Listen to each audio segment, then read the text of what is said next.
So this evening, welcome to Blacklogic. We're going to get into some news stories that I think that hasn't gotten a lot of attention because the war in Ukraine, as well as the war in Russia, is significantly picking up because in a development in the ongoing conflict between Ukraine and Russia, reports indicate that approximately a third of Russia's Black Sea warships have been either sunk or disabled by Ukrainian forces. The substantial impact is attributed to a very mysterious new AI-driven weapon that Ukraine has recently deployed.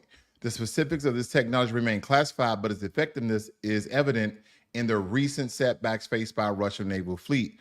And my belief is that this technology is from America, and America has given Ukraine this new technology to essentially test, and has been very effective. Now, these drones, they have these anti-submarine / warship drones that Ukraine has been using. And I really think is a prototype for the United States of America. Again, that's my conjecture. But I do want you guys to look at this quick video clip of the mass destruction that these drones can actually put.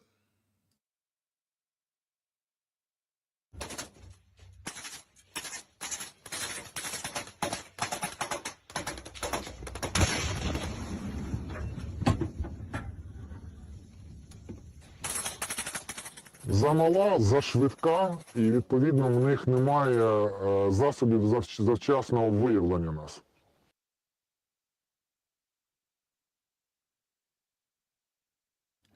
So supposedly these uncrewed vessels have revolutionized naval warfare because they are relatively cheap but can destroy military ships that are worth tens.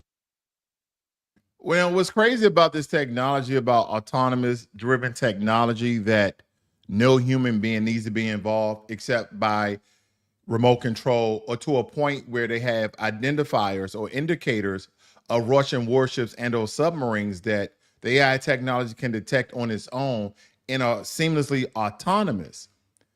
What's funny about this is Elon Musk came out, of course, and was talking about this. He was talking about the cutting edge of military technology, and a lot of that was actually unveiled in Tucson. Because if we shift focus to domestic developments, a groundbreaking U.S. weapon has been spotted in the Tucson desert. This advanced system integrates 3 cutting-edge technologies, collectively valued at nearly $500 billion. The project is so revolutionary that the tech entrepreneur Elon Musk has referred to it as the third revolutionary in warfare. While details are scarce, the convergence of these technologies suggests a significant leap forward in military capabilities. Now, what's funny about this, he came out, him and Donald Trump, giving a very stark warning about, they kind of gave a joint warning about the rapid advancement of autonomous weaponry, as I was stating before, with the anti-warship, anti-submarine that Ukraine forces already have. And in the same breath, they also spoke about the new technology that America has that costs almost nearly $500 billion. And simultaneously in speaking that, they cautioned that the unchecked development of such technologies could lead to unforeseen consequences, potentially destabilizing global security dynamics. Their statement underscores the need for international regulations to govern the deployment of AI in military applications. So, in kind, I must point out some of the advanced technology that Elon Musk has deployed and how he's shown that Tesla robots have the same capabilities, even though, of course, he didn't put the examples of his Tesla robots firing weapons in the same breath of giving stock warnings to other countries and prototype weapons altogether. But I think this is very, very important that we understand how warfare has turned autonomously, robotic, and with the use of AI altogether. Look at this very quick clip here. Yeehaw! Your weapon, sir. Thank you, steward. Fire in the hole.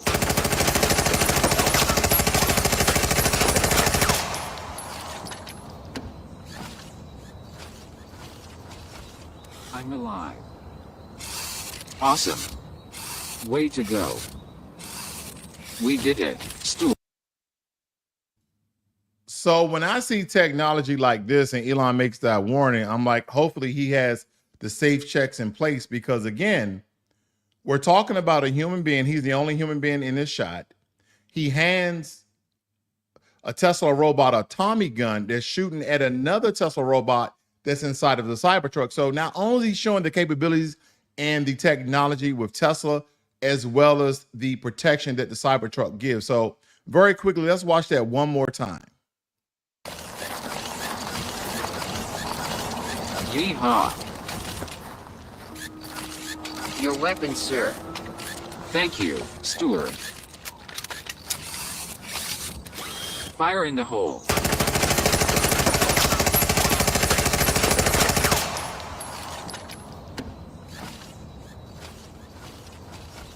I'm alive. Awesome. Way to go. We did it, Stewart. Now, a lot of these robots almost seem the size of a human man, around 5'7", 5'6", 5'7" in stature when you compare it to the man that's standing here. Let me see if I can get the human being here in the shot. Give me 1 second. I just want you guys to see the difference in the size of these robots and how autonomous warfare has already started. So yeah, the robot is probably 2 to 3 inches shorter than this guy. I don't know the height of this guy, but I would like to believe he's anywhere between 5'7" and 5'9". So I believe that the robot is around 5'6", 5'5". But nonetheless, was that Cybertruck driven by the robot, or was it autonomously driven by software or someone remote controlling it? These are the questions that I have, because again, the robotic warfare is already in hand. The robotic warfare is already in hand. It's already happening right in front of our very own eyes. So again, there has to be a lot of checks on that. I don't know if you guys are aware that President-elect Donald Trump has endorsed Mike Johnson to continue as House Speaker. Trump praised Johnson's leadership and commitment to advancing the America First agenda, expressing confidence in ability to navigate the challenges facing the upcoming Congress. So he must have some real honor and faith in this guy that he's going to keep him in place. So that's saying a lot about Trump altogether. Now, in other development news, an appeal court has upheld a $5 million verdict against President-elect Donald Trump in the E. Jane Carroll case. The court's decision reaffirms the early judgment which found Trump liable for defamation and battery. This ruling marks a significant moment in the ongoing legal battles surrounding President Donald Trump. Now, I wonder, again, a lot of these charges that Trump was essentially charged with and, again, prosecuted on, they were not federal charges. So essentially, if he given himself a pardon, could that somehow relate to the state legislative and state jurisdiction? I do not believe so. So Trump may have to pay this $5 million to Ms. Carroll, but more development news is ahead when we refer to this particular story. Now, Russia gas flows via Ukraine, they have ceased as the transit deal between the two countries has expired. So this development has significant implication for European energy markets, potentially leading to supply disruptions and increased energy prices across the continent. Donald Trump came out and stated that he wants the European nations to buy more oil and gas from the United States of America.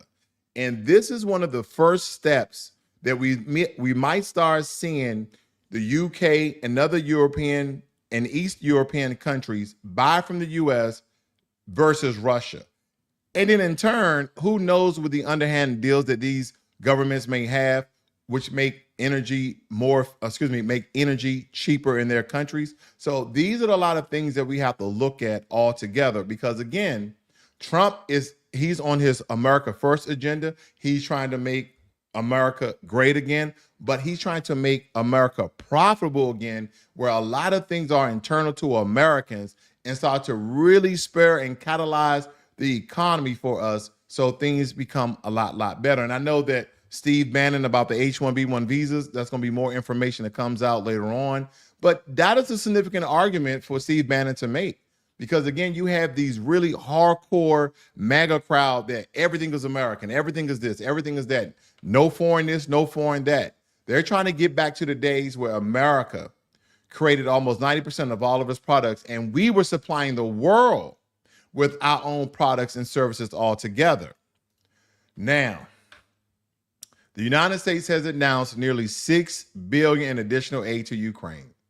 Now, this package includes $2.5 billion in military assistance and $3.4 billion in budget support, aiming to bolster Ukraine defense capabilities among ongoing conflicts.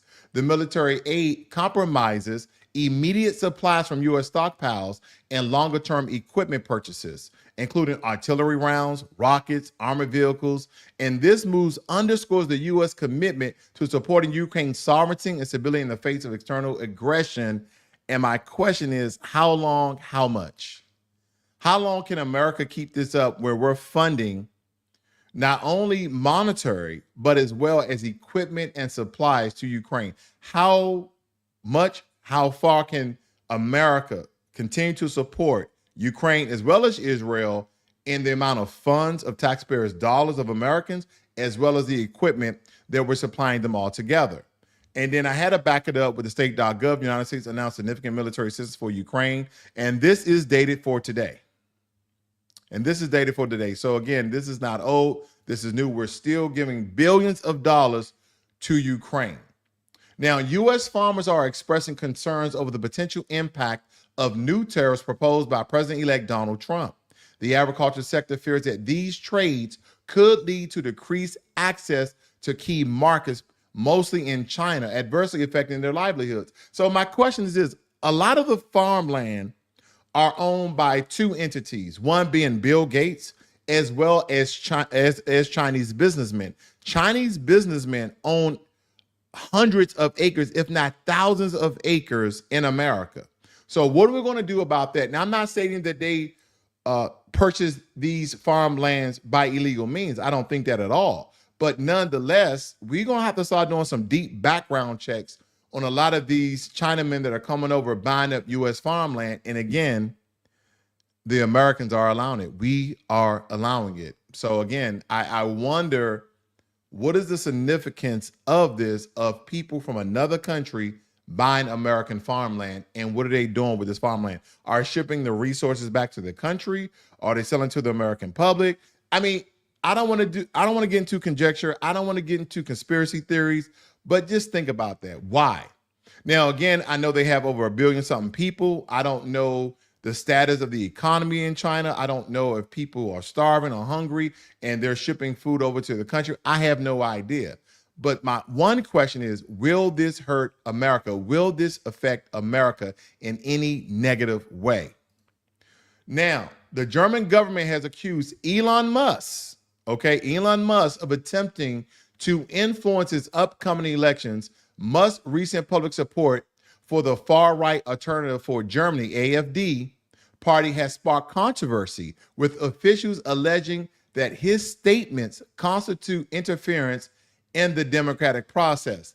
Now, he's just giving his opinion of who he would side with. Americans, we do this all the time. So I'm calling foul on this. If someone's just simply stating and making statements, he's not pushing propaganda on your websites. He's not infiltrating and he's not hacking your government. We make comments all the time. Germans make comments all the time.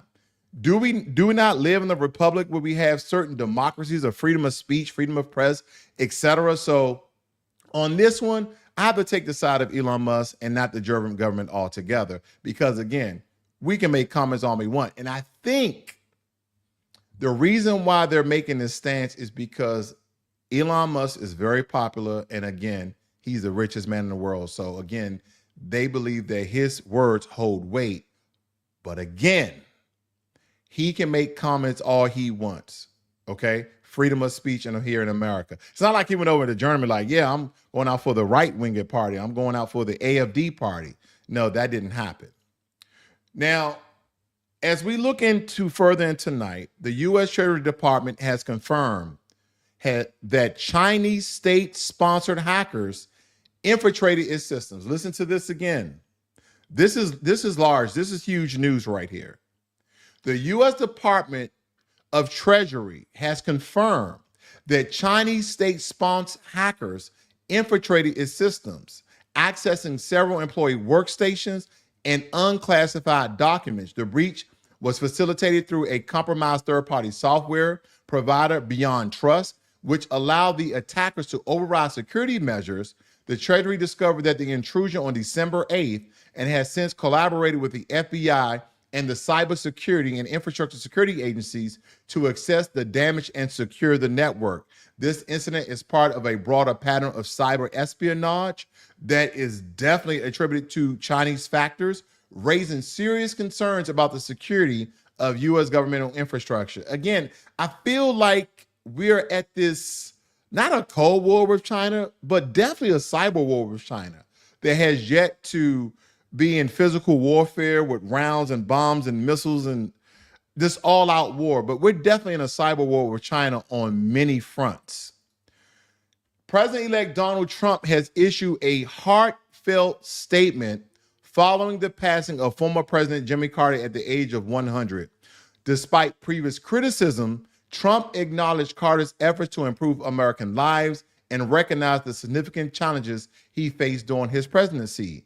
This unexpected tribute has surpassed many, given Trump's earlier remarks that were less favorable towards Carter. Other former presidents, including Barack Obama, Joe Biden, and George W. Bush, have also paid tribute to Carter, highlighting his commitment to integrity, respect, compassion, and humanitarian efforts. Now, a lot of people from the Republican Party, as well as the MAGA concentrated party within the Republican Party, has been demonizing Donald Trump and just can't believe he would side with an independent/Democrat about the way he changed and made American lives better. But again, this is the one time that you guys can really contribute to the point where Donald Trump is being very presidential. Unfortunately, Jimmy Carter has lost his life, but he lived a full life, I would like to believe, at the age of 100. But he's been very presidential and, given his thanks of the contribution that Jimmy Carter made to this country. A lot of people don't like to agree with Donald Trump's stance, but again, I take my hat off because this is one of the few times he's been very presidential other than being business and making deals for the country altogether. So again, this is a good play by Donald Trump. This was a good play by Donald Trump. They said Trump pulls a 180 on Jimmy Carter after his death because he definitely stated some nice things about Jimmy Carter rather than bury him even deeper into the ground. The United States and the MAGA crowd have definitely at a stark difference with Donald Trump when it comes to Jimmy Carter, as well as the H-1B1 visas. They're definitely against this because Donald Trump stated that he used the H-1B1 visas for his businesses to get immigrants over into America, as well as Elon Musk. And I've been hearing a lot of chatter online, all platforms, fan base, Clubhouse, YouTube, Snapchat, Instagram, Facebook, stating that Americans are slowly, and in some regards, rapidly being replaced by illegal immigration. Not only illegal immigration, but when it comes to H-1B1 visas, legal immigration, meaning kind of the same blog I stated the other day. Our school systems need to change for the future. They need to really start to enrich our children with the technological skills that they need to propel America into the future. Because again, even though that America and mostly, the white power structure has a declining birth rate, and they don't have the amount of people to replace some of these tech jobs. So they're going to India, they're going to Bangladesh, they're going to Japan and Korea, instead of educating the American people, Black, white, Hispanic, and Asian all together, people who families been here for hundreds of years. What are they going to do? So again, I encourage the American public to please look at putting your kids into coding and software, as well as robotics and AI. All these technological jobs are going to need placement for people. And instead of increasing H-1B1 visas with a very fast pathway to citizenship, what about investing in the American people who've been here for generations on end? What about an investment in them? We have billions of dollars that Congress used on these very plush and crazy sort of plans that we've had. I'm just, I'm a loss for words today. I've been jumbling my words all day because I've been reading these stories, and I'm just like, if we're about American first, I want you to think about that term, America first, making America great again. And I know a lot of you are going to be like, well, America is a country of immigrants. To a certain degree. There are still a lot of Americans here that love America, who's been here for hundreds of years. But at the same time, we're not doing the things to invest in the American people and stabilize our economy with Americans first, then are we truly hitting the mark of the agenda of America first, or we're really talking about American second? Again, the Department of Education, they kind of threw around that they may dismantle the Department of Education. No, there need to be strict guidelines and regulations on education in America and how we're going to prepare our youth for the future. Because the way it's looking, it's going to be very flipped here. As I'm looking at all the automation, coding and software and robotics, the farming jobs are slowly going away because, again, they have autonomous machines that are collecting the corn and collecting the hay. There's machines that milk cows. So there's a lot of machinery. There's a lot of autonomy within farming already. What jobs are the natural born citizens of America going to do if they are increasing H-1B1 visas to East Asia? And we're bringing over hundreds of thousands of people to fill those tech jobs. We already have nearly all the call centers in Asia, when it referencing the Philippines as well as India. So when you get on the phone, you need help, T-Mobile, AT&T, I'm just naming phone companies. I'm not trying to spotlight anyone. What do you believe? Who do you usually talk to? Do you talk to an American? Do you talk to someone who speaks as bad, who speaks worse than I do? But nonetheless, majority of the time, when I'm on the helpline, I'm calling whatever organization, I usually get someone from the Philippines or India. So that tells you that America, for quite some time, have been outsourcing a lot of their business. Good evening, Jermaine Anderson, Volvo. Thank you all for joining me here this evening. Volvo said it was okay when we're the ones getting replaced. Absolutely. When Black folk was getting replaced, because don't forget, America, that Black folk were doing the same jobs that Hispanics were doing by the way of Mexico and Central America. We were the one building the roads, building the houses, building the skyscrapers. We were the ones tending to the kids. We were the electricians. We were the plumbers. We were the iron maids. We were doing all of these jobs. And then we were slowly getting replaced. And then as we were getting replaced, they started to point the finger at us. Oh, Black people are lazy. Black Americans are lazy. We need to get these immigrants from Central America, Africa, Caribbean, and Asia, because these Black Americans, but we were doing all the work. And I'm not even talking about slavery.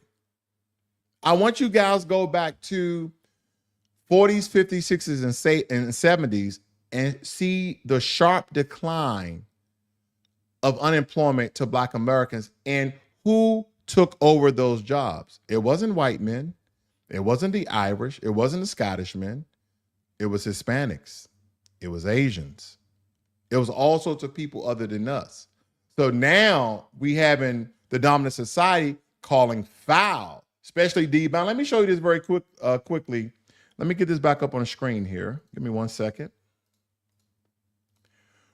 And they're still talking about it. Here's Steve Bannon right here. Let me get him off to the side. Let me do a full screen here. Steve Bannon escalates MAGA civil war with call for reparations over H-1B1 visas. So again, this is where we are, America. And a lot of us, not me, but a lot of us as Americans are questioning, was Donald Trump the right choice? If the closer we get to his inauguration, a lot of stances that he took, he is kind of towing the line. He's kind of back and forth with some of the very sharp, stark. I'm gonna let it go. I'm gonna wait for another day.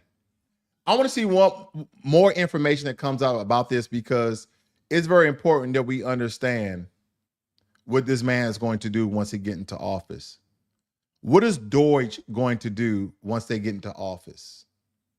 Are Americans, here's my last question to you guys. Are Americans going to be replaced by immigrants?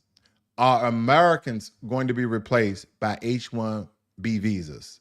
People from other countries coming over. And I won't say take American jobs because we are incentivizing them to come by the way of our businessmen, by the way of Donald Trump as well as Elon Musk. And I don't know just yet. So the jury is still out. I'm not talking bad about anyone. I'm just asking questions because I know you guys want to know. So the more I find out, the more I'll let you guys know. Until then, you guys have a great and wonderful evening. This is Blacklogic.